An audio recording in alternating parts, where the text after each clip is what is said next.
all. Welcome to the Six C's Financial Show. My name is Tawana Bonaparte, and I am your host. And today is our end of the year recording. It's December, and it is Christmas time. Yay! So guess what our topic is for tonight? We're going to talk about holiday spending. And with me that's joining me tonight, I have the lovely Stephanie Washington, and she's going to tell you a little bit about herself. It's always a pleasure to have her on set with me because we have so much fun. Yes, so without further ado, I'm going to let her tell you some of the things that she does as an entrepreneur.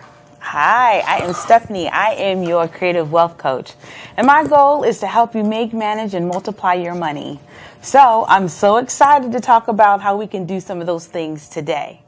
Without further ado, let's talk about this holiday spending stuff. Yes. Have you started your Christmas shopping yet? Believe it or not, we're not doing any Christmas shopping this year. That sounds good. Yeah, this year we actually decided instead of spending our money on all these different gifts that, of course, with kids, they use it for 2 seconds and then they throw it out the window. We decided to have a family vacation this year. So our goal was to actually save up our money throughout the year so they have their own spending budget. There's no more swiping my card for their stuff. Awesome. That's right. So everybody has their own budget and we're going to just go have fun. We're going out to Orlando to have some good times. And that's what we decided to kind of change things up this year. Okay, that sounds good. Well, for me personally, I have just ended the birthday months with my little ones. Everybody had birthdays November. So it's kind of hard to jump right into Christmas shopping. So I need a little break. So with that being said, most of what we're going to do is give to the less fortunate. Oh, that's So what good. we're going to do is we're going to fix up some bags, some goodie bags, and we're going to go and pass them out. We're going to feed the homeless at a shelter.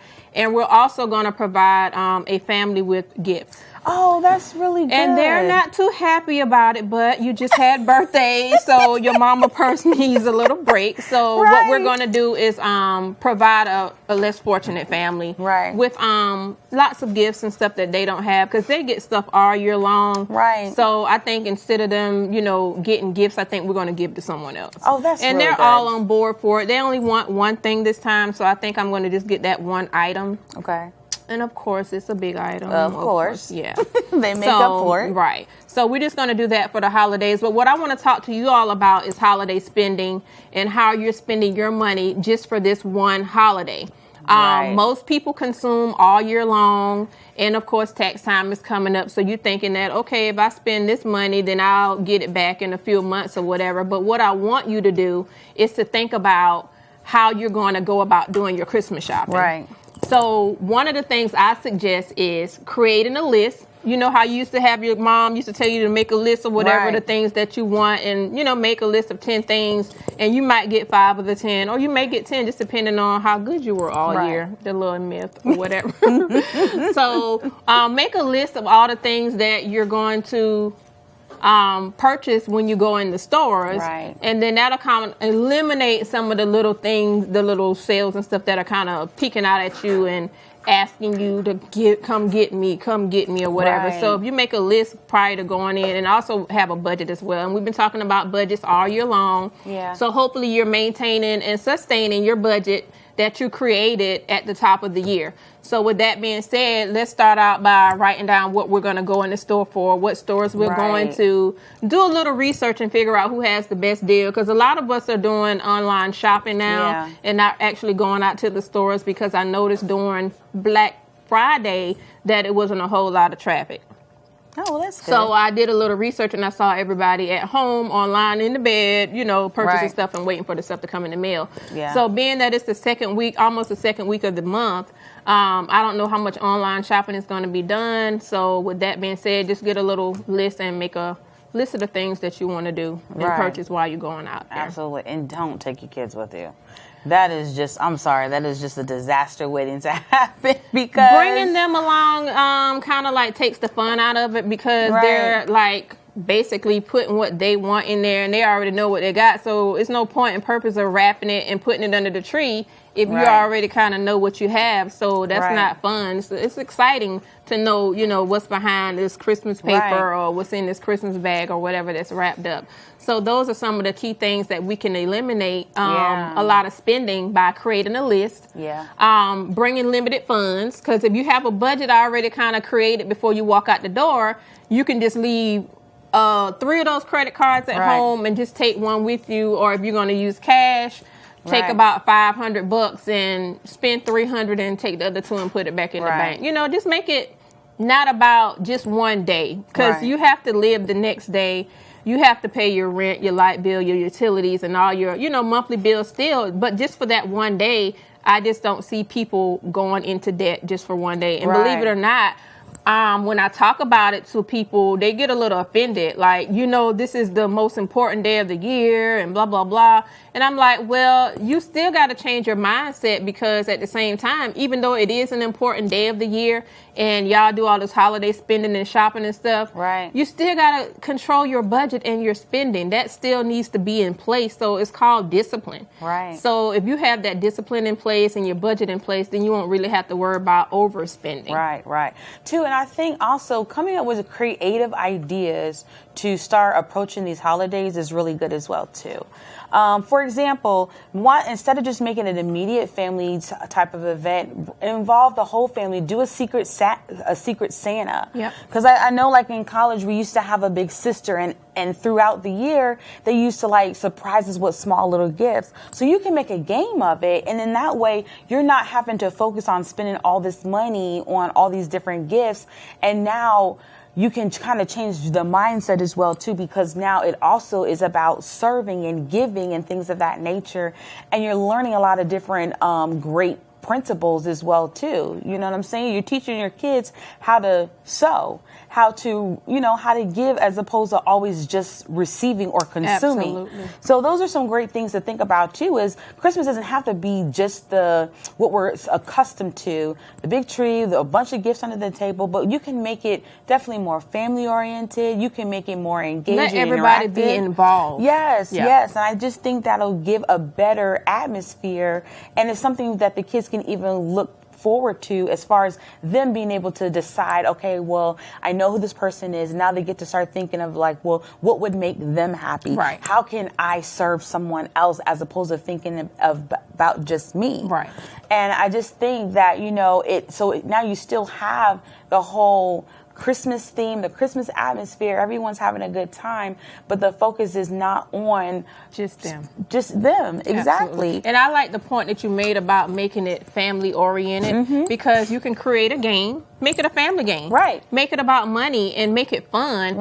And it can be less expensive than the normal $1,000 that you normally would spend on a gift or for your whole entire Christmas shopping. Like, you're going to spend $1,500 just for one day. Does that even sound logical? It doesn't sound logical at all. And I remember when we were young, because especially as a new mom, I got really caught up in it.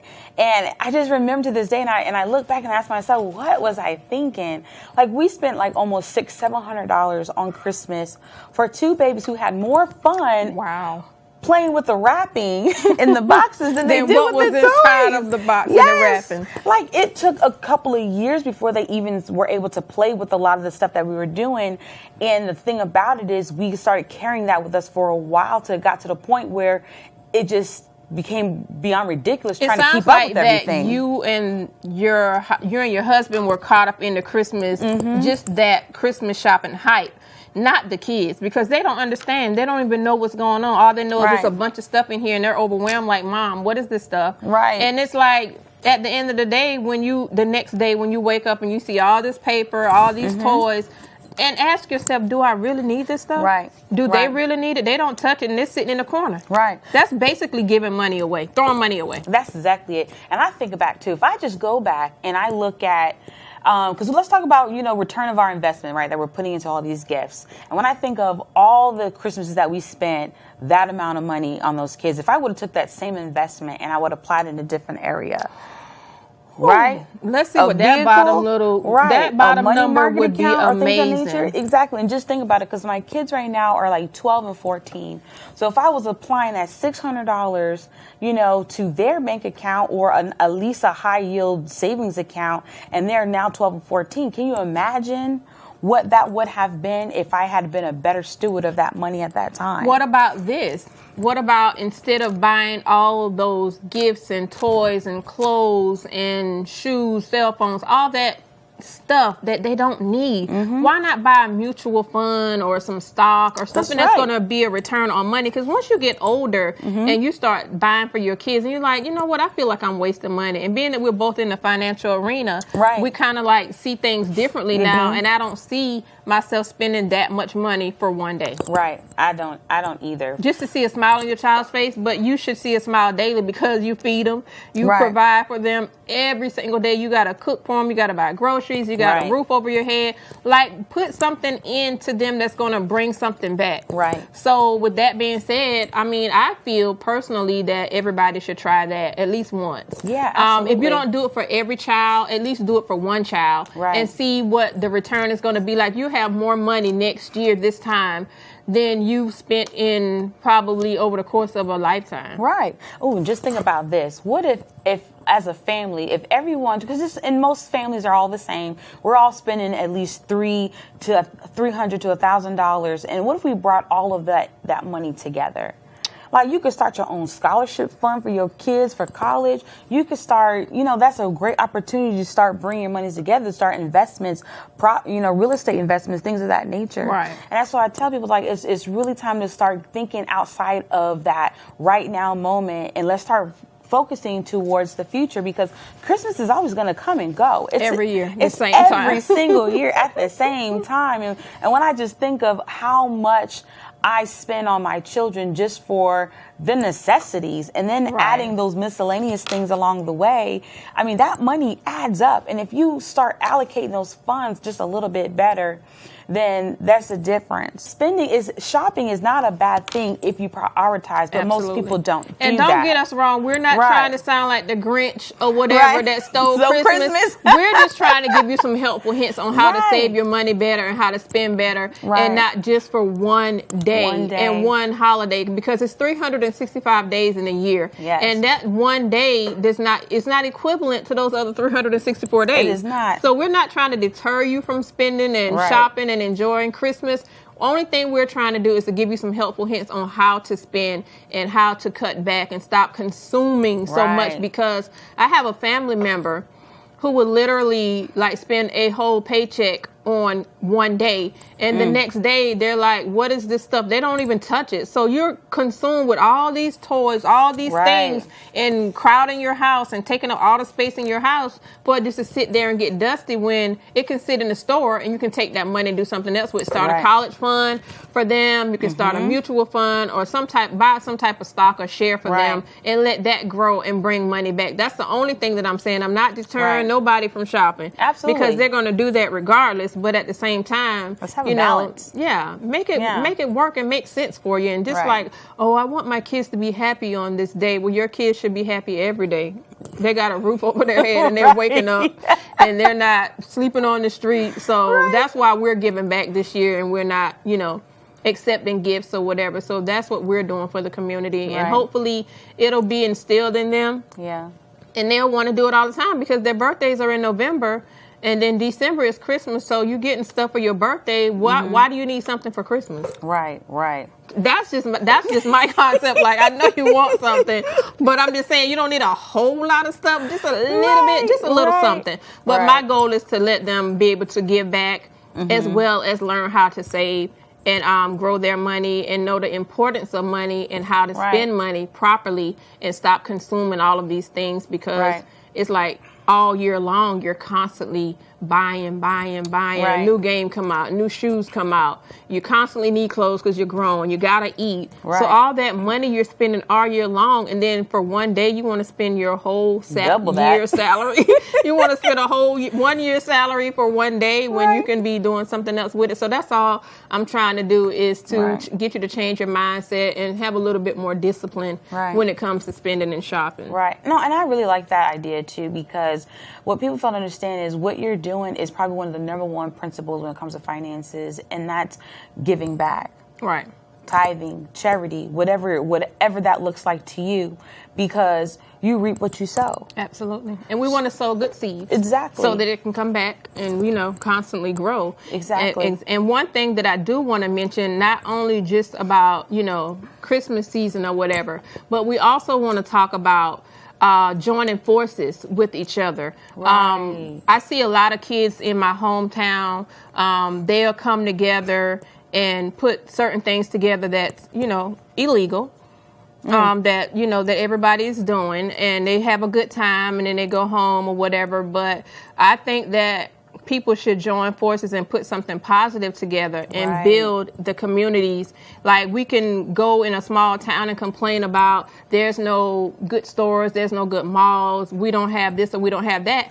All y'all can put y'all good minds, and everybody has a gift, some type of gift or talent. Mm-hmm. And y'all could join forces and get your own movie theater. Mm-hmm. You can get your own shoe line. I just want them to change the mindset, because they're constantly spending money with these bigger companies, and when they can be spending money with their own community and bringing all their stuff together and create something great. Absolutely.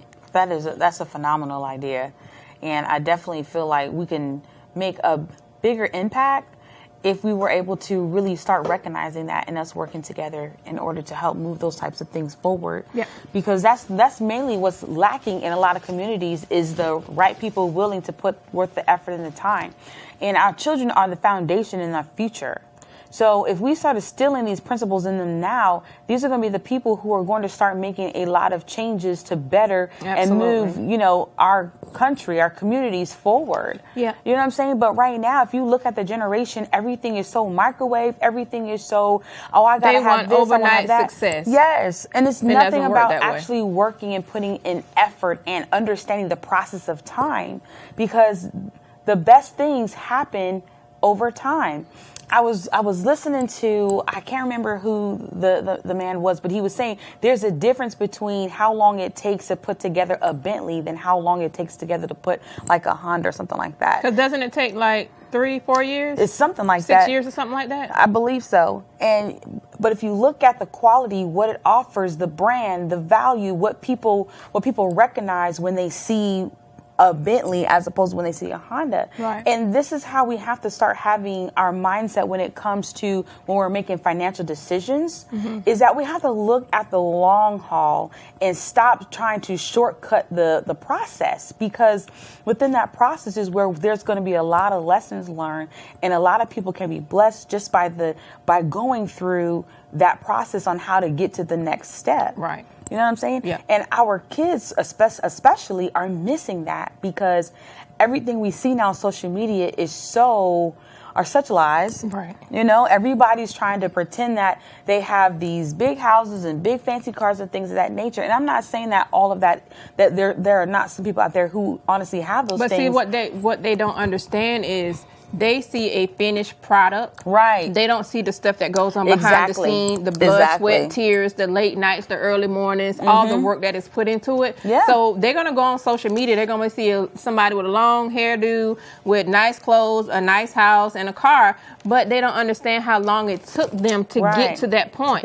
20, 30 years ago, they were sleeping in their cars. They were homeless, didn't have no food, and they had no cars. They had nothing. But when you work hard and learn from your mistakes and put your pain into pennies, and that's a good topic that I want to talk about one day, taking your pain and putting it to pennies, because you can sit here and motivate yourself to the point to where you get so tired of your situation that you're going to create some type of wealth behind it. Right. And that's what most of these celebrities do when they tell their stories. But see, our kids don't listen to their stories. Right. All they see is the here and now. That's right. And not what they had to do to get to it, because you're going to struggle. You're going to go through so many things. But when you get to that, and they're going to know, when I didn't have anything, how it was. Right. Now I got a lot. I know how it is. So now I can give back to my community. Right. So my goal right now is, and what I'm working towards every single day, is trying to build an empire with my kids, with my community, with my partners, business partners or whatever, so that I can give back, because my goal is to create affordable housing in my hometown, create more jobs, and also give back scholarships for the high school students from the school that I graduated from. Oh, that's awesome. So I'm trying to get Succeeds Financial on the map so that we can offer that within the next years, 5 years or so or less to come. That is phenomenal. And those are some great goals. Those are some great goals. I mean, like I said, it's just when you really think of the holidays and the true meaning of them and you break it down, it was never meant to be focused on what we've turned it into. Because we've turned it into a consuming party. Right. That's basically what it is, a consuming party. And if you look at it, big business are the reasons behind why they do these things, because there's a lot of money in it. Absolutely. One of the biggest times of the year when they make the most money is during Christmas time. Exactly.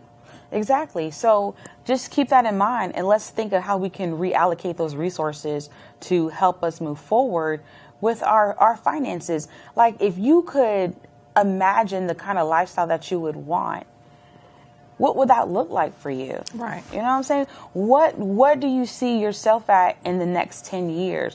Where do you live? What are you doing? Are you still working? Are you not working?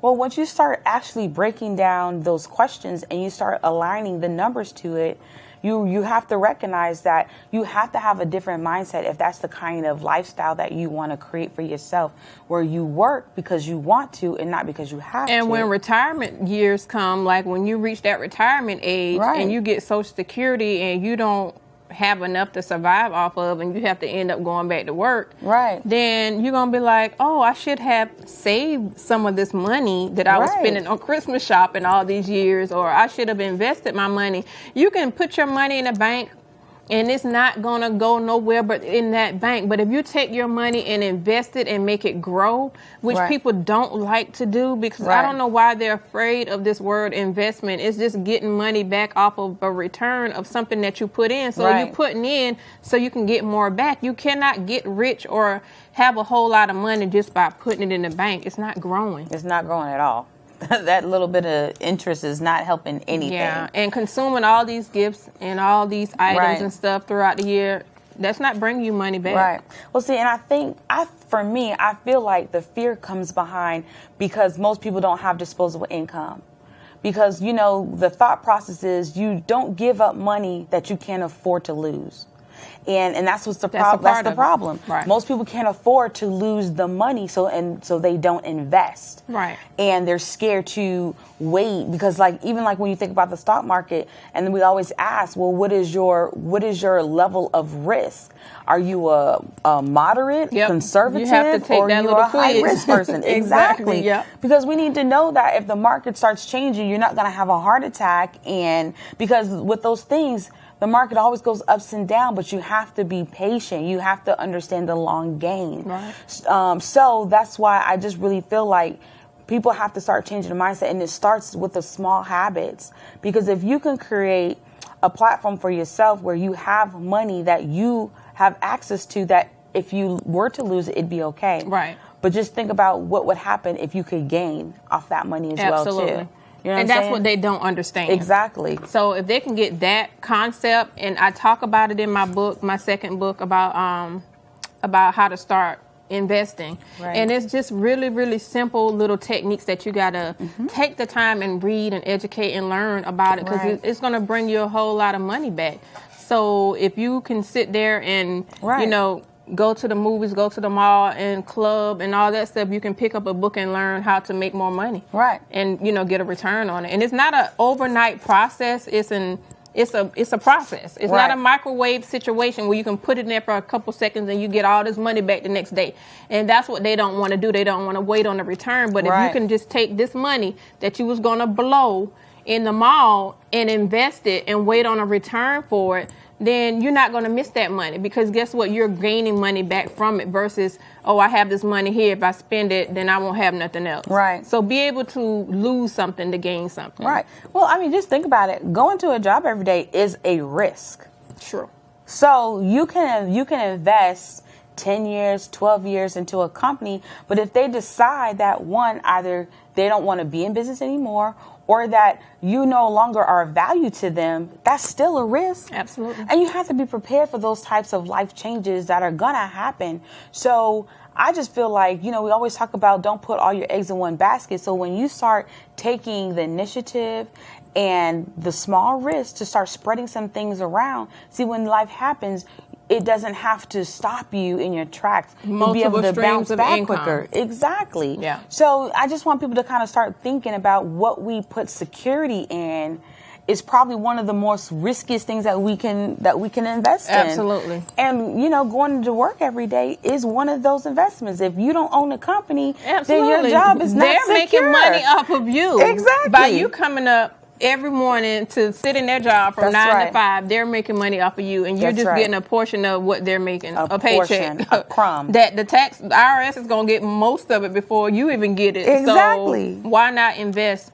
some of that what you make? Exactly. So on the next show, we're going to talk about investments. I'm super excited. We're going to start the new year off with talking about investments and how you can get a return on some of the money that you're frivolously around here spending on stuff that you don't need, that you got sitting in the closet. So we're going to start the year off with talking about investments and try to make it a step-by-step, simple process, and educate you a little bit on that so you can understand how to invest with just a little bit of money. You don't need $50,000. You don't need $10,000. We could, take a small portion of your paycheck that you were going to, blow anyway, and show you how to get a return back on those things, whether it's real estate or your favorite store, which I always recommend. Right. Where you spend the most money at is something you should invest in and get a return on, because you might get some of that money back that you've been spending for the past 10 years. We're going to go ahead and give you the website. You can go to sixseedsfinancial@gmail.com.